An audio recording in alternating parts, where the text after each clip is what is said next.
అంటే మానవుడి యొక్క స్వరపేటిక వివిధ అంశాలను ప్రభావితం చేస్తుంది. ఏంటిది సార్? ఇంటెన్సిటీ అంశం అంటే ధ్వని తీవ్రతను ప్రభావితం చేస్తుంది.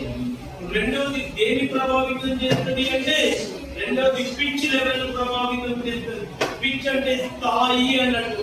అంటే మగవారి స్వరపేటికలో ఉండే స్థాయిత్వం ఆడవారి స్వరపేటికలో ఉండే స్థాయిత్వం కంటే ఎక్కువగా ఉంటుందా తక్కువగా ఉంటుందా ఆలోచన. మూడవది ఏంటంటే క్వాలిటీ అంటుందా, అంటే ధ్వని స్వరపేటిక నుంచి బయటికి వచ్చేటప్పుడు ఆ ధ్వని యొక్క క్వాలిటీ అనేది ఏ విధంగా ఉంటుంది అని చెప్తుందా.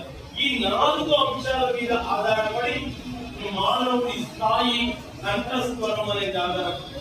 అందుకే వాహనాల వేగాన్ని వేరువేరుగా ఇచ్చారు.